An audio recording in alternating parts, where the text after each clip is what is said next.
का जो अगला टॉपिक आज शुरू कर रहे हैं वो बहुत महत्वपूर्ण टॉपिक है, ठीक है। यूनिट नंबर 2 तो वही चल रही है जिसका नाम है करंट इलेक्ट्रिसिटी। लेकिन today we are discussing about very important law of physics, very important law of current electricity, and such type of law is so called as Ohm's law। ओम का नियम, ओम नाम के एक साइंटिस्ट हुए, ठीक है, सिंपल सी बात है। तो ओम नाम के साइंटिस्ट ने करेंट और वोल्टेज में एक रिलेशन बताया। देखिए एक सामान्य सी बात है, अगर आप लोगों से कहा जाए कि आपके पास एक बर्तन है, अगर वो बर्तन पूरा भर रहा है मतलब उसमें वोल्टेज की वैल्यू ज्यादा है, सिंपल सी बात है, तो उसमें फ्लो होने वाली करंट की वैल्यू भी कैसी आएगी, ज्यादा आएगी। बात समझ में आती है। किसी बर्तन में यदि पानी का लेवल ज्यादा है तो उससे फ्लो होने वाली जल का जो फ्लो होगा वो भी ज्यादा होगा। In the same way conductor, simple सी बात है, and V is the potential difference applied across the ends of conductor. ऐसा देखा जाता है अगर किसी कंडक्टर की दोनों सिरों पर पोटेंशियल डिफरेंस भी अप्लाइड किया जाता है तो अगर ज्यादा पोटेंशियल डिफरेंस इस कंडक्टर पे अप्लाई करोगी तो इसमें फ्लो होने वाली करंट की वैल्यू भी ज्यादा होगी। Suppose that this one is the conductor. अरे भैया तुम्हारी बैटरी पावरफुल होती है तो पक्की बात है उस पावरफुल बैटरी से जो आपके गाने सुनते हो या व्हाट्सएप चलता है या आपकी क्लास चलती है ये बहुत अच्छी चलेगी। अगर बैटरी डिस्चार्ज होने लगी उसमें दम नहीं रहेगा, सिंपल सी बात है, तो उसमें जो मोबाइल वर्क करना है वो कम हो जाएगा। तो वो कहता है कि if all the physical conditions of any conductor is same, what are the physical condition? Length of the conductor, area of cross section of the conductor, temperature of the conductor, each and everything will be constant। उसने कसम खब्बा ली कि किसी conductor में जब उसका length, जब उसका area of cross section, जब उसका टेम्परेचर, ये सारी की सारी चीजें ना बदलें, ये कांस्टेंट हो। तो वो कहता है the potential applied across the ends of conductor is directly proportional to the current flowing through the conductor.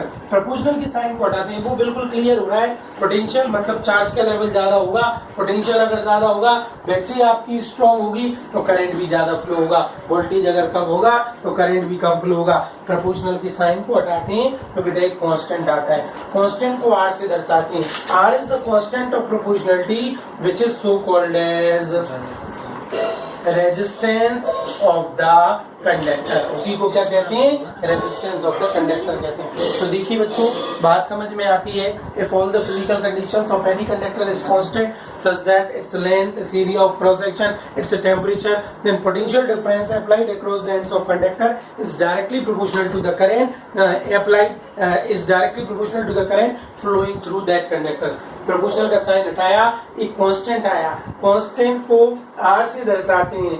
R is the constant of proportionality and which is so called as resistance of the conductor। Resistance का हिंदी में नाम होता है प्रतिरोध। प्रतिरोध मतलब विरोध, विरोध मतलब रुकावट। एक ऐसी चीज जो किसी सर्किट में फ्लो होने वाले करंट का अपोज करती है उसी को हम क्या कह देते हैं, रेजिस्टेंस कहते हैं। तो रेजिस्टेंस इज व्हाट, अगला टॉपिक रेजिस्टेंस आएगा। लेकिन अभी तो हम क्या करते हैं कि we have to derive the Ohm's law. हम इस ओम्स लॉ की डेरिवेशन करते हैं। बोर्ड पूरा कवर हो रहा है उसमें, सिंपल सी बात है। तो डेरिवेशन करते हैं, हमें प्रूव करना है V equal to RI, simple सी बात है, हमें प्रूव करना है Ohm's law V equal to RI prove करना है। तो सिंपल सी बात है, इस फॉर्मूले में हमें कहीं से करंट मिल जाए। अगर हमें कहीं से करंट मिल जाएगा, सिंपल सी बात है, तो यहाँ पे पुट कर देंगे, करंट पुट कर देंगे तो अपने ओम्स लॉ भी आ जाएगा। तो चलिए, चूंकि हम जानते हैं we know that V equal to I equal to NEAVD, हम जानते हैं I इक्वल टू NEAVD होता है। अब प्रॉब्लम कौन बन गई, समस्या कौन बन गई, सिंपल सी बात है,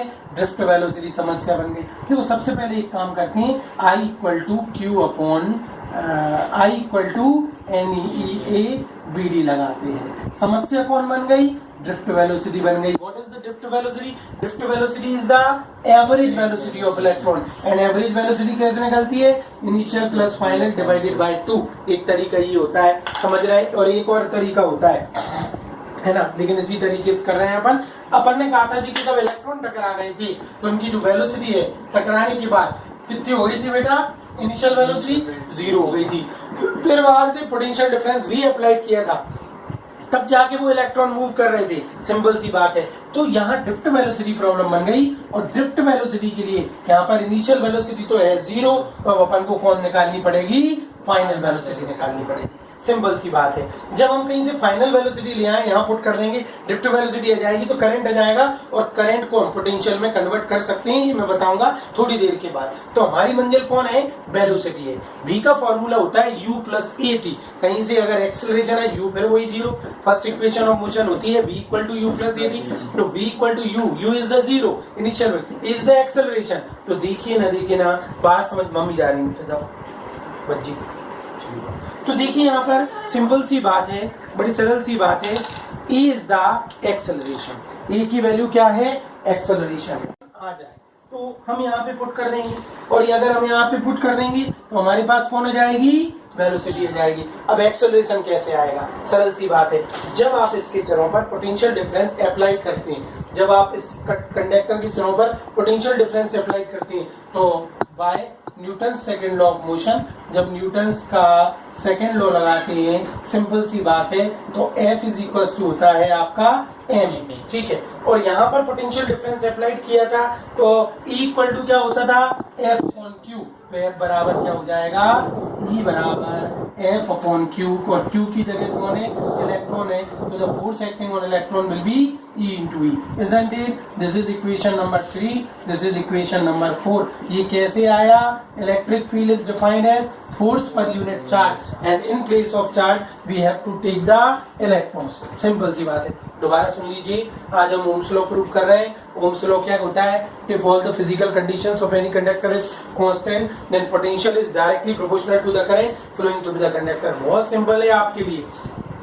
अगर आपकी वाली सिंटेक्स की टंकी पूरी भर रही है तो उसमें से पानी का लेवल ज्यादा होगा, अब पानी का लेवल ज्यादा होगा तो फ्लो भी ज्यादा होगा, ठीक है। ऐसे ही बैटरी का पोटेंशियल ज्यादा होगा तो करंट ज्यादा होगा, तो दोनों एक दूसरे के डायरेक्टली प्रोपोर्शनल होते हैं। प्रोपोर्शनल का साइन हटाते हैं तो कांस्टेंट आता है, कांस्टेंट को R से दर्शाते हैं, R is the resistance of the conductor, simple सी बात है। तो ये ओम्स लॉ हो गया, ठीक है। अब इसको प्रूव करना है तो I equal to NEAVD, problem कौन बन गई, drift velocity, drift velocity is the average velocity, initial is 0, final velocity problem बन गई, सिंपल सी बात है। यहाँ पर Newton second law of motion से हमने कहा कि जब इलेक्ट्रिक पोटेंशियल डिफरेंस आप V अप्लाई करते हैं, सरल सी बात है, तो इलेक्ट्रिक फील्ड इस्टेब्लिश हो जाती है, और इलेक्ट्रिक फील्ड के प्रभाव से उन चार्ज पार्टिकल्स पर, मतलब इलेक्ट्रॉन्स पर फोर्स लगने लगता है, E बराबर F अपॉन Q, तो F बराबर E इंटू E, फोर्स की वैल्यू, जैसे ही फोर्स लगता है इलेक्ट्रॉन मूव करते हैं, कितना फोर्स लगने लगता है, ये एक्सेलरेशन से, F equal to m, G भी फोर्स और G भी फोर्स, दोनों किस पर लग रहे हैं, इलेक्ट्रॉन्स पर लग रहे हैं। तो इक्वेशन नंबर 3 और 4 की कंपैरिजन कर ली,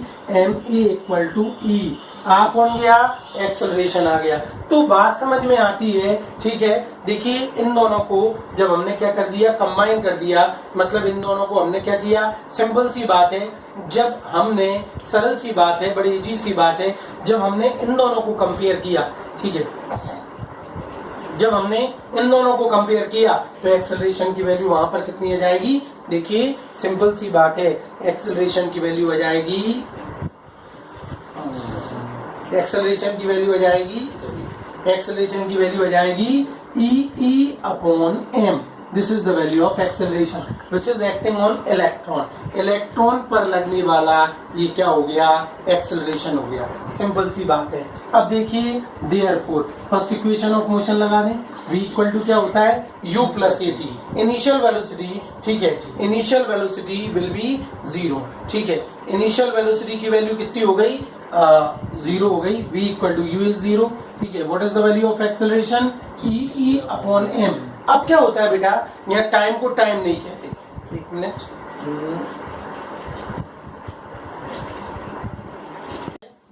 I equal to NEAVD, problem बन गई ड्रिफ्ट वेलोसिटी, फाइनल वेलोसिटी होती है v equal to u plus at, problem बन गई एक्सेलरेशन, एक्सेलरेशन की वैल्यू कैसे निकाली, एक इलेक्ट्रिक फील्ड की वजह से लगने वाला फोर्स, एक Newton second law of motion की वजह से फोर्स, दोनों को कंपेयर कर दिया तो equal to E upon m आ गया। अब टाइम को टाइम नहीं कहते, जब इलेक्ट्रॉन कोलाइज करते हैं तो इनको कोलाइज करने में जो टाइम लगता है उस टाइम को कहते हैं रिलैक्सेशन टाइम, और उसे काय से दर्शाते हैं, टॉ से दर्शाते हैं, सिंपल सी बात है, ठीक है, सरल सी बात है, कुछ नहीं आ रही यार, इसे टॉ से दर्शाते हैं, और टॉ को क्या बोलते हैं, रिलैक्सेशन टाइम कहते हैं। तो देखिए यहाँ पर बात समझ, v equal to u plus a T, a की वैल्यू पुट कर दी, time is the relaxation time, तो फाइनल वेलोसिटी आ गई e upon M into tau. अब इस फाइनल वेलोसिटी को आप यहाँ रख दो, u plus V divided by 2, initial velocity is 0, नहीं आ रहा समझ में, ठीक है। तो इस फाइनल वेलोसिटी को यहाँ रख दो, देयरफॉर यार हमें i चाहिए और i के लिए vd चाहिए और vd के लिए फाइनल वेलोसिटी चाहिए, तो सिंपल सी बात है, drift velocity vd equal to u मतलब 0, final velocity is E upon M into tau divided by 2, तो ड्रिफ्ट वेलोसिटी आ गई ई, ठीक है, दिख रहा होगा सभी लोगों को, E into tau upon 2m, ये ड्रिफ्ट वेलोसिटी लग गई, ठीक है। इस ड्रिफ्ट वेलोसिटी की वैल्यू को हम i equal to N A V में रख देंगे, ठीक है। तो देखिए हमें अपनी मंजिल मिलने वाली है, ठीक है। अब मैं ये पेज नंबर 1 साफ कर रहा हूँ, देखिए यहाँ पर हमें काय की वैल्यू मिल गई i equal to n e A v d, simple सी बात है, vd की वैल्यू वहां मिल गई i equal to n e A v d, put vd, what is the vd, here vd is e upon 2m into tau. इस drift velocity को आप यहाँ रखो, तो क्या हो जाएगा i equal to N A, what is the value of vd, e upon 2m into tau. E और ई क्या हो गया, e square, n e square A into tau upon 2m in place of electric field.